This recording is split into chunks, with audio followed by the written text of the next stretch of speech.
Jadi perempuan Jawa itu cukup dilematis ya. Kenapa? Karena konsep patriarki dalam budaya Jawa zaman dahulu itu sangat kental.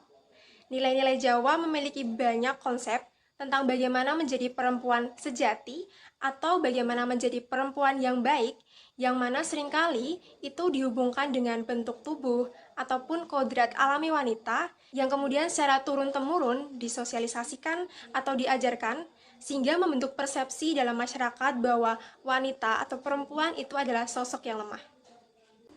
Mungkin teman-teman dari Jawa ataupun khususnya dari Jogja, semuanya itu pernah dengar ada istilah konco wingking, atau perempuan itu urusannya ya cuman dapur, sumur, lan kasur. Ada juga istilah yang mengatakan bahwa perempuan itu identik dengan maca, masak, lan mana. Yang mungkin nilai atau konsep tersebut itu juga masih dipakai oleh sekelompok masyarakat tertentu hingga sekarang ini. Kok bisa gitu ya ada konsep seperti itu? Sekarang saya akan mengajak teman-teman, khususnya yang dari Jawa atau Jogja nih ya, semuanya, kalau nggak gitu nanti nggak pada nonton lagi. Sekarang saya akan mengajak teman-teman semuanya untuk bersama-sama menengok kembali nih, ada apa di belakang sana dari sejarah, budaya, dan tradisi Jawa sehingga terbentuk konsep wanita itu menjadi sosok yang lemah. Juga konsep kalau perempuan Jawa itu harus nerimo, nurut, jadi konco wingking, yang mana terkadang juga meluas menjadi pandangan umum terhadap perempuan gak cuma di Jawa. Pertama, ada yang namanya Serat Cetini. Di dalamnya ada ajaran dari Nyi Hartati kepada anak perempuannya Rancang Kapti tentang kias 5 jari tangan. Apa aja sih? Jempol atau ibu jari. Ini artinya pol ingkias. Artinya itu sebagai istri harus berserah diri sepenuhnya kepada suami. Kemudian ada jari telunjuk atau penuduh yang artinya itu jangan sekali-kali mematahkan tudung kakung atau petunjuk suami. Kemudian penunggul atau jari tengah, ini artinya bahwa sebagai istri itu harus selalu meluhurkan suami dan menjaga martabat dari suami. Kemudian jari manis, ini artinya bahwa sebagai istri itu air mukanya atau ekspresinya itu harus manis dalam melayani suami. Kemudian yang terakhir adalah jari kelingking. Jendik ini berarti istri itu harus ata-itian. Ata-itian itu terampil dan banyak akal gitu dalam sembarang kerja melayani suami. Lagi-lagi semuanya tentang suami. Gak sampai di situ aja. Let me introduce Serat Paniti Sastro. Dalam Serat Paniti Sastro ini, perempuan hanya dipandang dari sisi reproduksinya, yaitu bagaimana bisa melahirkan seorang anak, terutama anak laki-laki yang sangat dijunjung tinggi. Kalau nggak bisa ngelahirin anak, ya sia-sia gitu jadi perempuan. Dan yang ketiga ada Serat Candrarini, yang mana isinya itu ada 9 butir yang harus sebaiknya itu dilakukan oleh seorang perempuan. Yang pertama, setia pada laki, 2 rela dimadu, 3 mencintai sesama, 4 terampil dalam pekerjaan perempuan, 5 pandai berdandan dan merawat diri, 6 sederhana, 7 pandai melayani kehendak laki-laki, 8 menaruh perhatian pada mertua, dan yang ke-9 adalah gemar membaca buku-buku yang berisi nasihat. Nah, dari ketiganya itu ternyata secara dominan itu lebih memanjakan dari pihak laki-laki. Dan ini menempatkan perempuan di posisi kedua di bawah kekuasaan laki-laki. Dampak intervensi budaya ini dalam konsep bermasyarakat itu cenderung memberikan privilege lebih kepada pria. Selama ini pembagian tugas kehidupan keluarga dan masyarakat itu lebih didasarkan pada persepsi tradisional yang keliru, yakni perbedaan secara kodrati antara perempuan dan laki-laki. Padahal kodrat itu ada sendiri gitu. Kodrat itu kan dari Tuhan gitu ya, nggak bisa diubah. Kodrat perempuan ya mengalami menstruasi, mengalami kehamilan, kemudian menyusui. Karena emang secara fisik dan hormon itu mendukung seperti itu. Dari sananya emang sudah seperti itu. Tapi itu dipahami keliru sehingga membuat perempuan itu dipojokkan ke dalam urusan domestik dan reproduksi saja. Seperti menjaga rumah, mengasuh anak, seolah itu tuh dilimpahkannya ke perempuan aja. Perempuan Jawa karena hal-hal yang tadi itu terbelenggu pada konsep maca, berias diri, mana atau melahirkan, dan juga masak di dapur gitu. Ini menyebabkan perempuan Jawa itu menjadi sulit untuk mengaktualisasi diri, untuk mengembangkan potensi dan juga menemukan jati dirinya. Karena konsepnya ya memang ada di bawah laki-laki atau di bawah suaminya gitu. Dan dampaknya itu juga menyulitkan perempuan dalam bidang pendidikan.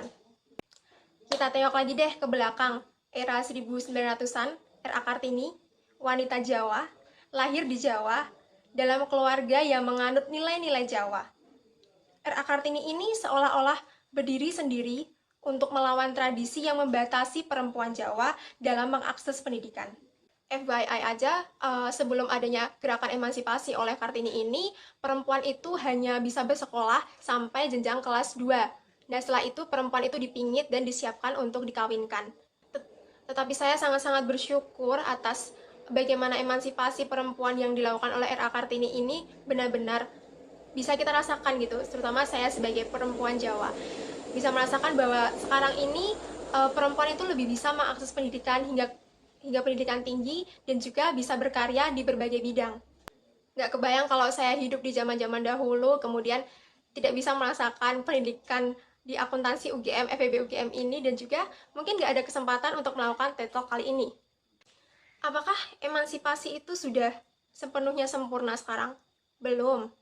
Karena kalau saya lihat di lingkungan saya, di lingkungan masyarakat saya, itu masih ada juga orang tua yang berpikiran bahwa gue ngopo wong wadon sekolah dhuwur-dhuwur. Untuk apa perempuan sekolah tinggi-tinggi kalau endingnya cuma di dapur, cuman menjadi ibu rumah tangga. Padahal kalau dipikir-pikir itu tuh beda gitu. Maksudnya nggak ada hubungannya.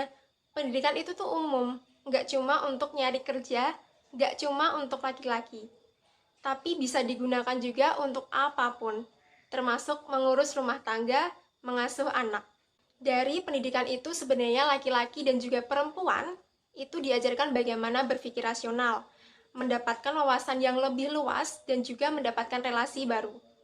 Perempuan yang memutuskan untuk menjadi wanita karir, atau mungkin jadi ibu rumah tangga, pendidik anak, dan juga pendamping suami, itu juga memerlukan pendidikan tinggi.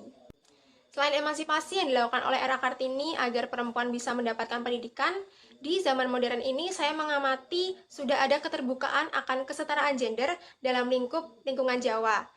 Keterbukaan untuk melibatkan perempuan itu juga ada di dalam lingkup Keraton Ngayogyakarta, Keraton Yogyakarta gitu. Kalau dahulu tuh gini ya, keraton itu ibaratkan negara, di mana di dalamnya itu ada dinas-dinasnya. Nah, abdi dalam itu tuh seolah, kalau sekarang mungkin PNS gitu ya. Nah, perempuan dulu di keraton itu posisinya cuma bisa di abdi keparak, yang mana urusannya itu cuma di logistik dan juga domestik. Tapi kalau kita lihat sekarang itu, keraton mulai terbuka, mulai melibatkan perempuan, dan dinas-dinas yang lain itu selain abdi dalam keparak, itu juga sudah diisi dengan perempuan. Bahkan ada yang dipimpin oleh perempuan juga. Itu di keraton. Jadi memang budaya Jawa itu bisa dimodernisasi gitu. Serat Paniti Sastro, tadi kalau teman-teman ingat, itu lebih lihat perempuan dari sisi reproduksinya aja, dari fungsi reproduksinya aja. Tapi kita lihat sekarang, Sri Sultan Hamengkubuwono ke-10 hingga sekarang belum memiliki anak laki-laki dan juga tidak memaksakan diri untuk memiliki anak laki-laki. Dia tetap bertahan dengan satu-satunya istri, tidak mencari wanita lain demi dapat anak laki-laki. Budaya Jawa itu bisa dimodernisasi. Modernisasi nggak terus melulu westernisasi gitu ya. Jadi budaya-budaya dalam atau nilai-nilai dalam kebudayaan Jawa itu bisa mengikuti perkembangan zaman, bisa diperbarui dan disesuaikan dengan pemikiran manusia terhadap aktualisasi dirinya, termasuk perempuan dan juga laki-laki. Mungkin ada yang mikir gitu ya, oh dari tadi kita bahas nilai-nilai Jawa itu ternyata salah kaprah gitu ya. Oh enggak semuanya begitu.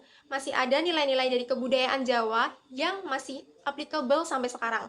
Yang justru juga bisa mendorong perempuan itu menjadi semakin lebih berani. Mungkin kalau ada yang tahu dalam konsep tarian Jawa itu ada nilai nyawiji, greget, senggo, oramingko. Nyawiji itu apa yang dipikirkan, dikatakan, tingkah lakunya itu harus satu. Kemudian greget. Oh, greget itu passionate. Jadi, melakukan sesuatu itu nggak setengah-setengah gitu. Kalau setengah-setengah hasilnya nanti ya setengah-setengah. Kemudian ada sengguh. Sengguh ini artinya adalah bisa percaya diri tanpa menyombongkan diri dan merendahkan orang lain. Kemudian yang terakhir ada oramingkuh. Oramingkuh itu artinya tidak lari dari challenge.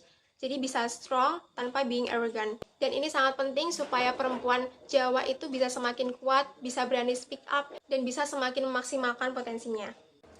Untuk perempuan Jawa, yang jelas tidak akan pernah melupakan kodratnya. Tetapi bagaimana seorang perempuan Jawa itu bisa menyelaraskan dengan konstruksi sosial yang ada sekarang ini.